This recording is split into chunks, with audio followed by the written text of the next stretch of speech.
Olá, gente boa aqui do canal, Paulo Maués Correia, mais uma vez com vocês. Hoje, vocês sabem que é o dia de contar histórias aqui, né? Seja contada por mim ou por um convidado, mas sempre tem histórias no dia de sexta. Mas isso não quer dizer que você vai ver só no dia de sexta, né? Você fica à vontade para assistir a qualquer dia da semana, a qualquer hora. O vídeo de hoje, gente, é para complementar um assunto já abordado aqui, que é a Matinta Pereira. Existem dois vídeos aqui a respeito. O primeiro é um em que eu trato de informações gerais a respeito da Matinta Pereira. É, digamos, uma introdução para você virar matintólogo. E o segundo é a exposição de algumas histórias que eu coletei a respeito dessa personagem. Paralela a isso, também tem dois vídeos a respeito de um personagem que se associa a Matinta Pereira aqui na Amazônia, que é o lobisomem. De igual forma, tem um vídeo em que eu apresento o lobisomem de modo abrangente e um outro vídeo em que eu apresento o lobisomem numa forma muito, digamos, regional, que é o lobisomem como vira-porco, tá certo? E aí, percebendo esse conjunto, eu cheguei à conclusão de que eu deveria expor uma história de Matinta em que ela também aparece reforçando essa metamorfose em porca. É para fazer o casamento perfeito entre Matinta, vira-porca e lobisomem vira-porco, tá bom, gente? E a história que eu escolhi é de um narrador no sentido pleno da expressão. Eu tenho um livro especificamente com a história de vida desse cidadão, que é o seu José Maria Lobato. Minha maior intimidade pensando que todo mundo conhece, né? Seu José Maria Lobato. Deixa eu compartilhar a capa do livro que eu fiz a respeito dele. Essa é a capa do livro que eu fiz com as memórias do seu José Maria Lobato, Fios de Memória. Ele é sogro da minha irmã, da Josilene. E aí, o que aconteceu? Eu fui à casa dele, ele mora no Telégrafo Sem Fio, é um antigo morador de lá. Eu fui à casa dele para pegar justamente a história que eu vou contar hoje, que é dessa mulher que virava porca na década de 40, lá no Telégrafo. Eu dei o nome a Porca do Telégrafo também para homenagear o Valcir Monteiro. Nesse livro, Visagens e Ações... Aí ficou sinistro, gente, com a lua, né? Nesse livro, Visagens e Assombrações de Belém, a primeira história se chama A Porca do Reduto, né? Então, nesse dia do folclore, Valci é uma figura importante em relação ao estudo das nossas narrativas, ao registro das nossas narrativas, e por isso eu resolvi homenageá-lo, né? Foram 20 anos trabalhando juntos e agora ele não está mais por aqui, mas deve ser sempre lembrado. E esse livro dele é um clássico, né, gente? Então ficou A Porca do Telégrafo. Vamos à história, né, gente? O senhor José me contou que lá pelos idos da década de 1940, o telégrafo sequer se chamava telégrafo, ele se chamava São João do Bruno, segundo o que ele me informou. E aí, nesse tempo, começou a circular a história de uma porca misteriosa que aterrorizava à noite as pessoas. Ela fazia sempre um percurso muito bem definido, gente, que ia da Praça Brasil, que já havia naquela altura, até o Telégrafo Sem Fio. O Telégrafo Sem Fio, gente, é onde hoje fica, ali na Senador Lemos, a Agência Central dos Correios. Ali era o Telégrafo Sem Fios. E depois aquele espaço deu nome ao bairro. Esse era o caminho dela, da praça para o telégrafo. E o seu José era, então, como ele mesmo me disse, ele era um rapazinho e se lembra perfeitamente dessa história. E certa vez ele, um dos irmãos dele, o Silvio, estavam conversando e o Silvio teve uma ideia de juntar uma patota de garotos daquela época para dar um jeito na porca, né? Para matar a porca, na verdade, né? Eles marcaram um dia e resolveram primeiro ir ao cinema, né? É o nome do cinema que o seu José localizou para mim lá na Senador Lemos, que também não se chamava Senador Lemos, se chamava 1º de Maio, era Cine São João. Vejam como ele conta a história, e na verdade não é uma simples história, é a história da cidade, né? Pois bem, no dia marcado eles se encontraram, foram ao cinema e na saída eles vieram descendo no rumo do tal telégrafo, para ver se encontravam aquela porca, né? Era um grupo, segundo o seu José, de uns 5 rapazes. E todos assim estavam super animados para matar a porca e trazer de volta o sossego para aquela, para aquela área ali, né? E aí, gente, do nada, alguém gritou. Não se sabe quem gritou.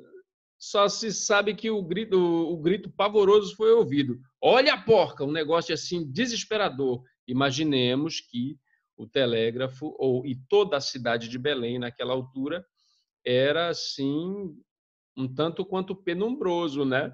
Não tinha toda essa iluminação que tem hoje. E aí quando ouviram aquele grito, olha a porca, gente, para onde o nariz apontou, eles correram até o Silvio, que estava armado, né? Ele tinha um revólver 22 que era do pai deles, que era o mestre Silvino. Vou falar do mestre Silvino daqui a pouco. E aí, gente, ele até esqueceu que estava armado e saiu correndo, todo mundo desesperado. E depois dessa experiência, que foi um susto tremendo, eles desistiram de pegar a porca. Essa foi, digamos, a primeira grande aventura que o seu José relatou para mim a respeito dessa porca. Até então, era simplesmente uma porca, né? As pessoas não tinham certeza de nada. Alguns acreditavam que era um animal que estava perdido por ali, tinha matagal na cidade, né? E que achava de fazer uma ronda durante a noite, né? Mas tinha gente que ficava muito desconfiada de que ali tinha algum mistério, né? Só não se sabia até então o que era. Mas vamos a um personagem-chave em toda essa história, que é o mestre Silvino, famoso. Gente, e quando eu digo famoso é porque realmente ele era famoso. Certa vez eu estava sentado lá no pátio, né, onde a gente se reunia para conversar e registrar as memórias do seu José, e ele foi lá para dentro e voltou com um romance na mão. Simplesmente Três Casas e um Rio, do Dalcídio Jurandir, uma obra que eu conheço, né? E ele falou assim mesmo: Paulo, vou te mostrar como meu pai era famoso. E leu, me mostrou, né, um fragmento, e eu vou ler para vocês o fragmento. Diz o seguinte: Mestre Silvino da Lobato, que em certas ocasiões desobedecia às ordens da patroa, bem que desafiava a lancha Guilherme, né, uma intervenção, sua lancha cortava a água fino, com a sua proa de iate, sem tanto banzeiro e tanto resfolegar. O mestre Silvino, gente, era simplesmente o comandante da famosa lancha Lobato, que fazia a viagem do Marajó para Belém. E ele aparece no romance do Dalcídio Jurandir. O seu José tem maior orgulho dessa passagem, né? O pai dele virou personagem. Comprovada a relevância deste cidadão chamado Mestre Silvino, que durante um tempo trabalhou na Paner, que era a empresa de transporte aéreo, né? Por que ele trabalhou na Paner, gente? Porque os aviões vinham e desciam na água, né? Eram aviões Catalina, desciam na Baía do Guajará, e aí ia o rebocador para trazer para a margem. E o mestre Silvino trabalhava na empresa, na Paner. Mas houve um tempo em que ele ficou muito doente, gente. Deu uma espécie de tumor na altura do rim, assim, direito, né? E aí o negócio ficou muito inflamado, gente. O seu José me disse que era um carnegão. Carnegão é aquela massa que tem dentro da nascida do tumor, enfim. Era um negócio duro. E isso impossibilitou o mestre Silvino de trabalhar. O mestre Silvino pediu para o Carlito, que era o irmão mais novo do seu José, para que ele fosse na Baixada da José Pio, na casa de um companheiro de trabalho do mestre Silvino, que era o Jalapa, conhecido como Jalapa, e entregasse um bilhete. E assim ele fez. Chegando à casa do Jalapa, o homem não estava. E aí o Carlito, esse era o nome do irmão, né?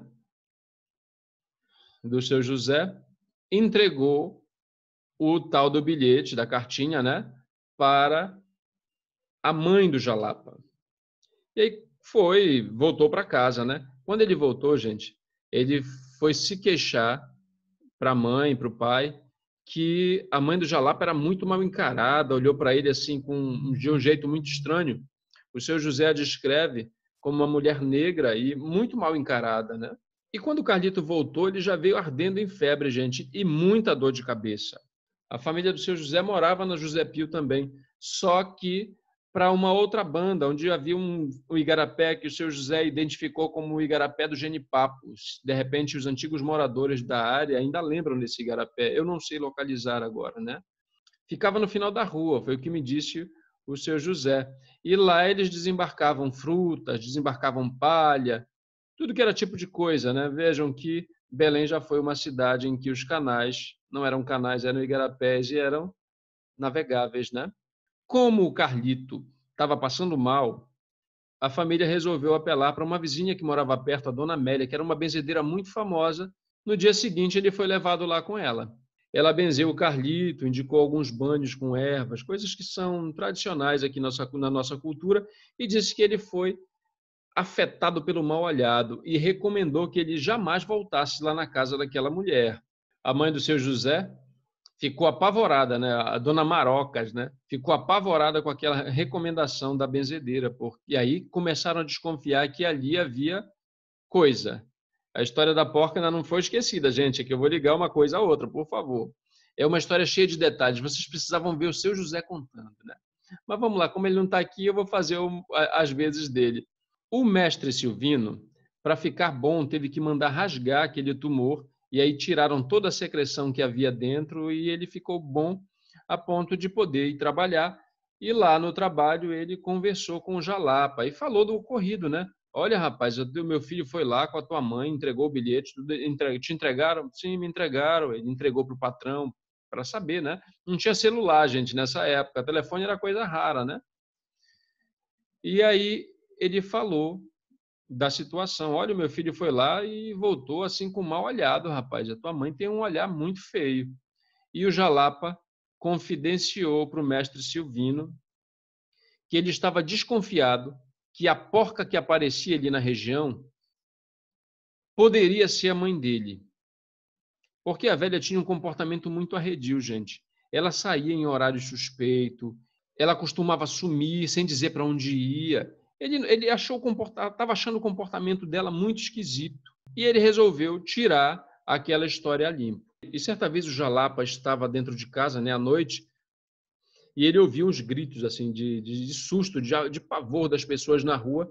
Aí o que ele fez? Desconfiado, pegou uma tranca. Vocês sabem que antigamente as portas eram trancadas, literalmente, né? Era um pedaço de perna manca que ficava segurando a porta. E aí ele pegou essa tranca e ficou preparado para qualquer eventualidade, né?